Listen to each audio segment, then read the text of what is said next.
Hi hello everyone, అందరికీ నమస్తే. అందరూ ఎలా ఉన్నారండి? బాగున్నారా? నేనైతే చాలా బాగున్నానండి. వాయిస్ ఓవర్లో కొంచెం మీకు రోజన కింద సౌండ్ కింద వినిపించవచ్చు. ఎందుకంటే నేను ఫ్యాన్ వేసుకుని వాయిస్ ఓవర్ ఇస్తున్నానండి. చాలా వేడిగా ఉంటుంది ఫ్యాన్ లేకపోతుంటే, నేను వాయిస్ ఓవర్ ఇవ్వలేకపోతున్నాను. సో అందుకనేసి కొంచెము సౌండ్ వస్తుందేమో అని మీకు వచ్చినా కూడా ఇగ్నోర్ చేసి ఈరోజు నేను పెట్టే ఈ వీడియోని స్కిప్ చేయకుండా ఎండింగ్ వరకు చూడండి. ఈరోజు ఈ వ్లాగ్లో నేను ఫిబ్రవరిలో మా ఇంటికి ఎంత ఖర్చులు ప్రతి నెల మేము ఎంత సేవింగ్స్ చేసుకుంటున్నాము మా కోసము, పిల్లల కోసము, మా రిటైర్మెంట్ కోసము అన్నది ఈరోజు ఈ వ్లాగ్లో చెప్తాను. మీకు బాగా నచ్చుతుంది. వీడియోని అయితే స్కిప్ చేయకుండా చూడండి. మార్నింగ్ అయితే నేను 6 o'clock లేచానండి. లేవంగానే ఫస్ట్ అయితే నేను ఈరోజు ఫ్రై పెడుతున్నాను కదా, వెజిటేబుల్స్ ఫ్రై. సో దాన్ని అయితే స్టవ్ మీద అయితే పెట్టుకున్నానండి స్టీమ్కి. నెక్స్ట్ ఇంకొక గిన్నెలో కొంచెం నీళ్ళు వేసి పెట్టాను షాను మన వాళ్ళు తాగడం కోసము. ఇంక ఈ రోజైతే నేను పప్పు మామిడికాయ వండుతున్నాను అనేసి నిన్న వ్లాగ్లోనే నేను పప్పు అయితే నానబెట్టుకున్నాను అని చెప్పాను కదండి. సో దాంట్లోకి ఉల్లిపాయ, పచ్చిమిరపకాయలు అయితే కట్ చేసుకుని వేసుకున్నానండి.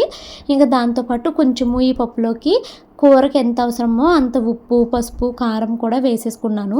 మామిడికాయ అండి ముగ్గుపోయి పీసర్ కింద అయిపోయిందండి. మన సంతలో నుంచి తీసుకుని వచ్చాను. ముగ్గుపోయింది, పులుపు ఉంటుందో ఉండదో అన్నట్టుగానే వేసాను అనమాట. నాకు నిజంగా పళ్ళు పులిసిపోయినాయండి, తినలేకపోయాను, అంత విపరీతమైన పులుపు ఉంది. సో మీరు ఎవరైనా సంతకు వెళ్తే మామిడికాయలు ఇప్పుడు బాగా వస్తున్నాయండి, చక్కగా తెచ్చుకుని ఉంచుకోండి. పప్పు మామిడికాయలోకి నిజంగా ఒక గ్లాస్ పప్పులోకి చిన్న మామిడికాయ ముక్క వేసుకున్న చాలు, అంత పులుపు ఉంటున్నాయి ఇప్పుడు మామిడికాయలు.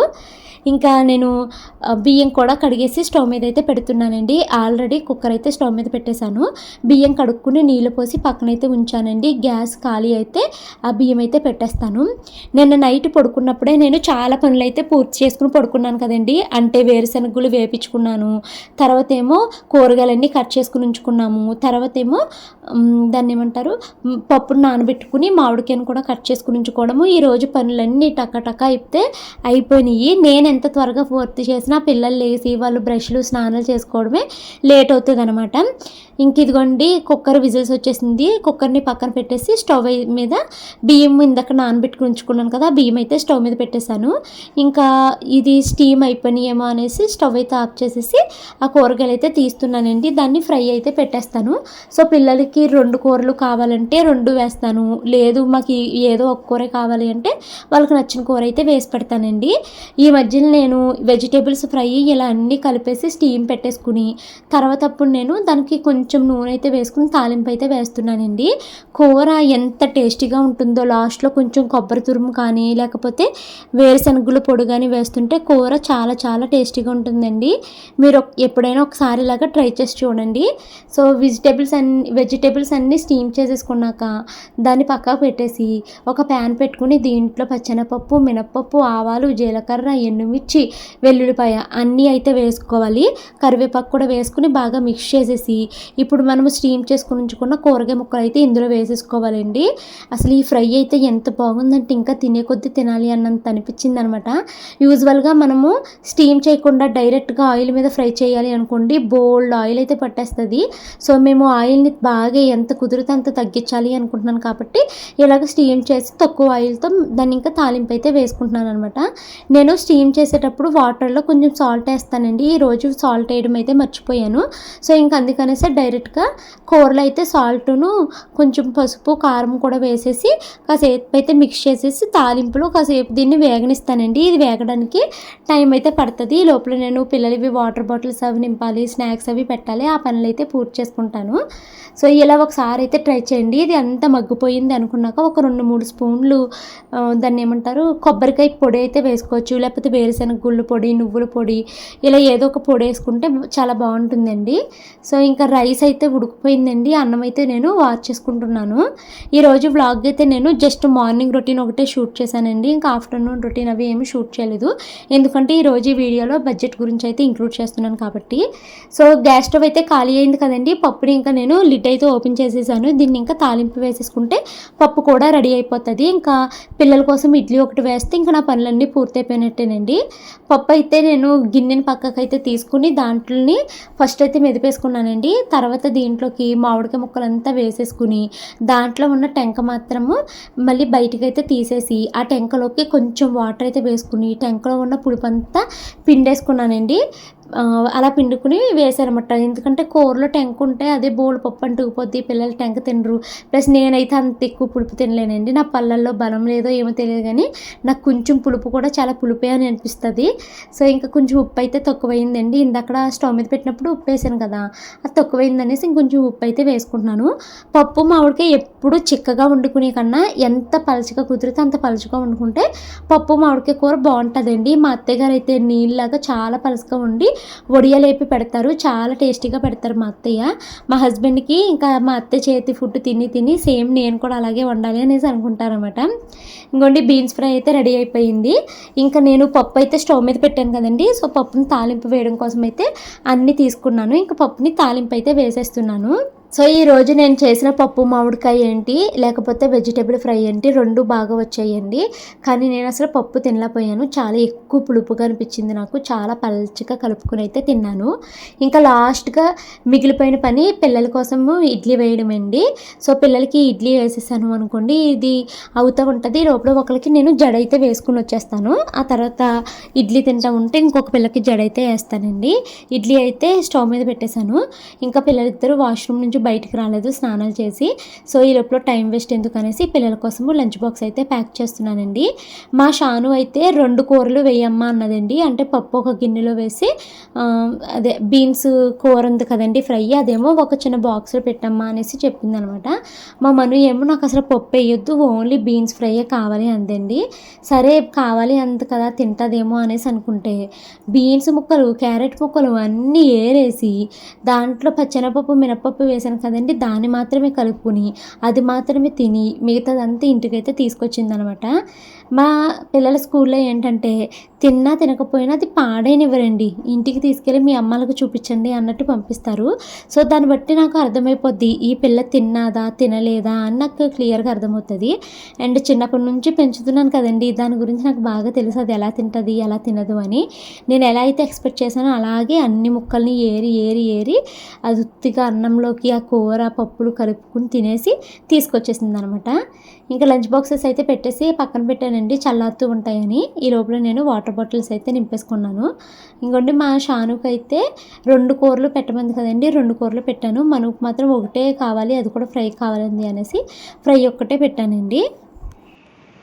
పిల్లలిద్దరిని స్కూల్లో దింపేసిన తర్వాత నేను మా వారు కలిసి వాకింగ్ అయితే వెళ్ళామండి.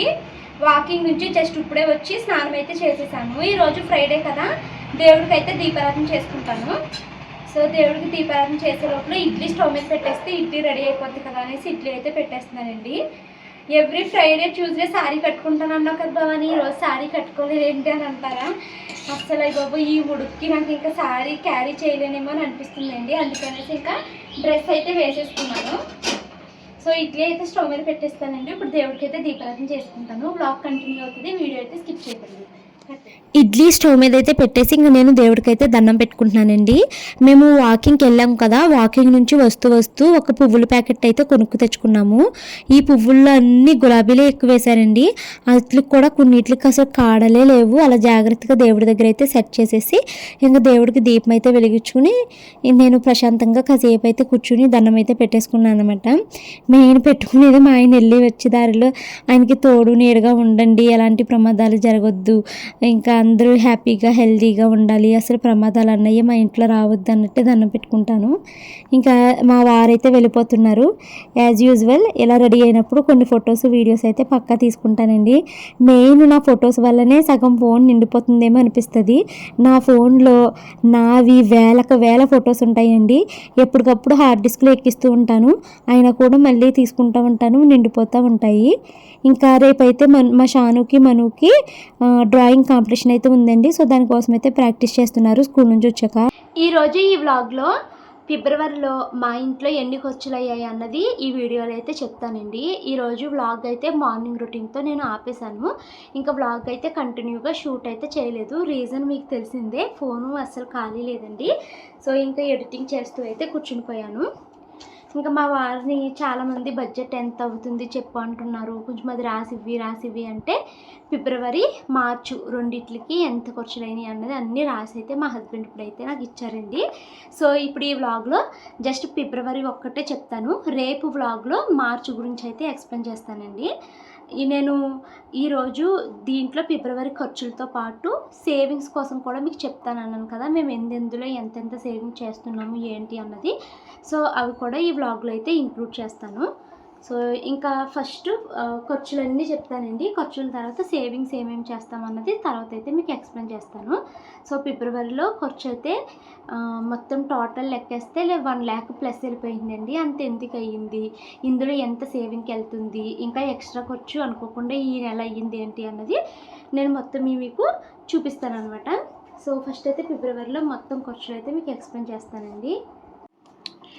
నేను అంతకుముందు జనవరి కోసం అయితే చెప్పానండి. తర్వాత మధ్యలో 2 months నుంచి నేను బడ్జెట్ అయితే మీకు చెప్పట్లేదు. సో జనవరిలో మా ఇంటి ఖర్చుల వీడియో లాస్ట్ అనమాట. తర్వాత నేను ఇంకా వీడియోలో ఏం చెప్పలేదు.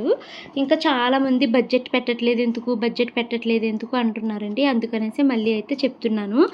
అడుగుతారండి, కాకపోతే పెద్ద ఎక్కువగా ఎవరు చూడట్లేదు కదా అనేసి నేను పెట్టట్లేదు. కాకపోతే దీనికోసం అడిగే వాళ్ళు ఉన్నారు కదా, వాళ్ళని కూడా మనం రెస్పెక్ట్ చేయాలి అనేసి ఇంకా మా హస్బెండ్ని రాసి ఇవ్వండి అంటే రాసి ఇచ్చారండి. మీకు వీటి వల్ల, ఈ వీడియో వల్ల మా బడ్జెట్ తెలుసుకోవడం వల్ల మీకు ఉపయోగం ఉందో లేదో నాకైతే తెలియదు, కానీ అడుగుతున్నారని అయితే పెడుతున్నానండి. నాకు కూడా ఇది ఒక రోజు వీడియో కంటెంట్ అవుతుంది అనేసి. సో ఫిబ్రవరి అయితే చూద్దామండి. ఫస్ట్ ఎప్పుడు ఉండే కాలం మనకి బిల్స్ అండ్ ఫీజ్ అనమాట. దీంట్లో house rent, home, dance, karate, TV recharge, term insurance, electricity, KV fee, maintenance, phone recharge, ఇంకా లోను అంటే ఈఎంఐ మొత్తం అన్నీ కలిపి మాకు ఎంత అయిందంటే 31,883 రూపీస్ అయితే అయ్యిందండి. సో ఇక్కడ వేటికి ఎంతెంత అయ్యింది అన్నది ఇక్కడ మేము డీటెయిల్గా రాసాము. ఇంకా నేను అన్నీ చదవడం ఎందుకు అనేసి డైరెక్ట్గా టోటల్ కాస్ట్ అయితే ఇక్కడ మీకు ఇంక్లూడ్ చేసేసాను. నెక్స్ట్ ఈ నెల ట్రాన్స్పోర్టేషన్ కోసం ఎంత ఖర్చు అయింది అంటే 1,761 రూపాయలు అయితే ఖర్చు అయ్యిందండి. సో నెక్స్ట్ వచ్చేసి ఫుడ్ ఎక్స్పెన్సెస్. ఈ ఫుడ్ ఎక్స్పెన్సెస్లో బయట తిన్న ఫుడ్డు, బయట నుంచి కొనుక్కు తెచ్చుకున్న నాన్ వెజ్ ఏంటి, ఫ్రూట్స్ ఏంటి, వెజిటేబుల్స్ ఏంటి, పాలు, పెరుగు అవన్నీ కలిపి ఫుడ్ ఎక్స్పెన్సెస్లో అయితే రాసుకున్నామండి. ఈ మంత్ 5,537 రూపీస్ అయితే ఖర్చు అయిందనమాట ఫిబ్రవరిలో. ఇంకా పర్సనల్ కేర్ అండి. సో పర్సనల్ కేర్కి మాకు ఎంత అయిందో చూద్దాము. అప్పుడు ఫిబ్రవరిలో హాస్పిటల్కి అవి వెళ్ళాను. మీకు చెప్పాను కదా, అప్పటి నుంచే కాలు బాగా నొప్పి రావడం స్టార్ట్ అయింది, హీల్ పెయిన్ వస్తుంది అని. సో దానికోసం 2 జతల చెప్పులు, ఇంకా వాటి కోసం ట్యాబ్లెట్లు, ఇవన్నిటికి కలిపి అయిన ఖర్చు అనమాట. 3,035 రూపీస్ ఒకటి, 151 రూపీస్ ఒకటి. ఇంకా అది ఫిబ్రవరిలో మా హస్బెండ్ తిరుపతి వెళ్ళారు, అక్కడ దర్శనానికి అవి వెళ్ళినప్పుడు అయిన ఖర్చు. మొబైల్ నాది అప్పుడు రిపేర్ వచ్చింది, కొత్త మొబైల్ అయితే కొనుక్కున్నానని చెప్పాను కదండి, అది ఈ మొబైలే. సో ఈ మొబైల్ ఖర్చు మాకు అనుకోకుండా వచ్చేసింది అనమాట. ఆ ఫోన్ పోవడం వల్ల ఇంక ఈ ఫోన్ అయితే తీసుకున్నాను. దానికి మాకు 20,314 రూపీస్ అయితే ఖర్చు అయిందండి. ఇంకా ఫిబ్రవరిలో షానుది బర్త్డే వచ్చింది కదా, ఫిబ్రవరి 15, దానికి గౌను, కేక్ వీటికైతే 1,610 రూపాయలు అయితే ఖర్చు అయిందనమాట. ఇంకా డొనేషన్స్, ఈ మంత్ మేము చేసిన డొనేషన్స్కి 1,700 ఖర్చు పెట్టాము. ఇంకా చెప్పులు మళ్ళీ 2 జత కొన్నాను కదా, అదిని హెయిర్ కట్కి కలిపి, చెప్పులు ఇది మా హస్బెండ్కి అండి, నాది కాదు. హెయిర్ కట్కి 595 రూపీస్ అయ్యింది. ఇంకా డ్రింక్ ఫర్ గెస్ట్లు, గిఫ్ట్ ప్యాక్, వీటన్నిటికి కలిపి మాకు 29,140 రూపాయలు అయితే ఖర్చు అయింది. ఇంకా ఈ మంత్ సేవింగ్స్ అయితే చెప్తున్నానండి. సేవింగ్స్ వచ్చేసి గోల్డ్ మ్యూచువల్ ఫండ్ అండి. దీనికోసం మా హస్బెండ్ 15,000 అయితే కడుతున్నారు. ఇది మేము గోల్డ్ కోసము ఎవ్రీ మంత్ నేను చెప్తానులేండి, మీకు ఇది విడిగా కూర్చుని మాట్లాడుతూ చెప్తాను. ఫస్ట్ ఇది చూసేయండి. Gold mutual funds 15,000 కడుతున్నారండి. అలా కాకుండా మేము ముకుంద జ్యువెలర్స్కి వెళ్ళి, ఇది కూడా ఆన్లైన్లోనే కడతాము. అయితే ఇది మనం డైరెక్ట్గా ముకుందలో ఓపెన్ చేసాం కాబట్టి మనం అక్కడికి వెళ్ళి గోల్డ్ తీసుకునేలా అనమాట. సో దానికోసము 10,000 అయితే పే చేస్తున్నామండి. సో గోల్డ్కి 25,000 అయితే పే చేస్తున్నాము.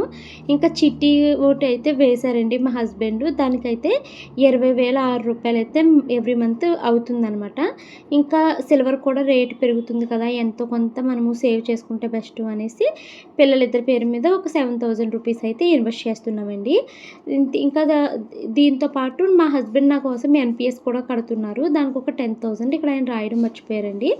సో మా సేవింగ్స్ వచ్చేసి 52,000 రూపీస్ అయితే ఖర్చు అవుతుందన్నమాట సేవింగ్స్కి. సో మా సేవింగ్స్ మీకు చెప్పాను కదండి, గోల్డ్ మ్యూచువల్ ఫండ్స్లో మా హస్బెండ్ ఎవ్రీ మంత్ 15,000 అయితే డిపాజిట్ చేస్తున్నారు. ఇవి ఎందుకు అంటే, ఇప్పుడు నాకు ఇద్దరు ఆడపిల్లలు ఉన్నారండి. ఇప్పుడు నేను వాళ్ళ కోసం గోల్డ్ కొనాలి అనేసి ఇప్పుడు నేను గోల్డ్ నాకు నచ్చేసిన మోడల్స్ అవి నేను తీసేసుకుని ఉంచేసాను అనుకోండి. తర్వాత పిల్లలకి అవి నచ్చకపోవచ్చు. పోనీ వాళ్ళ కోసం ఆలోచించి బిస్కెట్స్ కానీ, లేకపోతే మనము కాయిన్స్ టైప్ కానీ ఏమన్నా తీసుకున్నాం అనుకోండి, మళ్ళీ వాటిని ఎక్స్చేంజ్ చేసేటప్పుడు ఎంత లేదన్నా ఎంతో కొంత మనకి మనీ అయితే వృధా అయిపోతుంది అనమాట.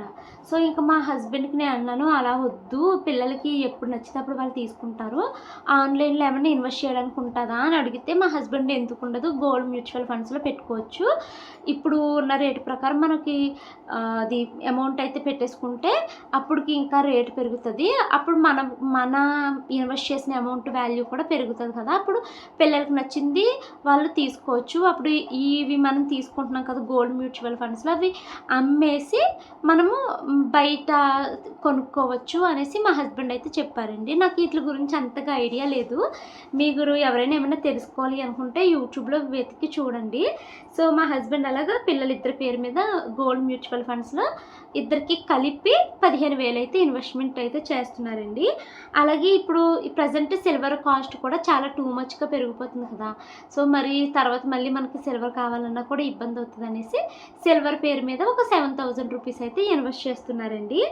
ఇంకా ఇవి కాకుండా పిల్లలే కాదు కదండి, నాకు ఉంటాయి కోరికలు, నాకు పెట్టుకోవాలనిపిస్తుంది గోల్డ్ ఏమన్నా ఫంక్షన్స్ అవి అయినప్పుడు. సో అందుకనేసి మా హస్బెండ్ అంతకుముందు స్కీము ఓపెన్ చేసినప్పుడు ఎవ్రీ మంత్ 30,000 అయితే ఇన్వెస్ట్ చేసేవాళ్ళము. 30,000 పెట్టి హారమును నెక్లెస్ అయితే కొనుక్కున్నాను కదా. సో ఇప్పుడు ఈసారి హారము నెక్లెస్ మీదకి ఈ చెవిలీలు అసలు కనపడట్లేదు, ఇవి గోల్డ్ ఇయర్ రింగ్సే. సో దానికోసం అనేసి ఎవ్రీ మంత్ 10,000 అయితే ఇన్వెస్ట్ చేస్తున్నాం. మొన్న నేను ఆ చెవిలీలు తీసుకోవడానికి అక్కడికి వెళ్ళానండి. ఇది ముకుంద జ్యువెలర్స్లో ఓపెన్ చేసాము ఈ స్కీమ్ అయితే అది ఇంకా మెచ్యూర్ కాలేదు అన్నారు అనేసి మేము తెచ్చుకోలేదనమాట. నెక్స్ట్ మంత్ 15 తర్వాత రమ్మన్నారు వాళ్ళు, అప్పుడు వెళ్ళైతే తీసుకుంటానండి. సో ఈ ఇయర్ రింగ్స్ కోసం అనేసి మేము ఇన్వెస్ట్ చేసినప్పుడు ఆ రోజు రేట్ ఎంత ఉంది అంటే 9,400లో ఇన్వెస్ట్ చేసాము. మేమేమనుకున్నామంటే మహా అయితే గోల్డ్ రేటు ఒక 10,000కి వెళ్తుందేమో, మరి ఇంత ఫాస్ట్గా పెరిగిపోదు కదా, సో 10 గ్రాములైనా గోల్డ్ వస్తుంది అన్నట్టు మేము అలాగే మంత్లీ 10,000 కడుకు అలాగే ఇన్వెస్ట్ చేసామండి. బట్ ఇప్పుడు గోల్డ్ గ్రాము 14,000 అలా వెళ్ళిపోయింది కదా, సో మాకు 9 గ్రామ్స్ ప్లస్ చేంజ్ అయితే వచ్చింది అంతే. సో ఇవి ముకుందాలు ఇన్వెస్ట్ చేసింది ఏంటంటే హారము నెక్లెస్ మీదకి ఇయర్ రింగ్స్ కోసం పెట్టామండి.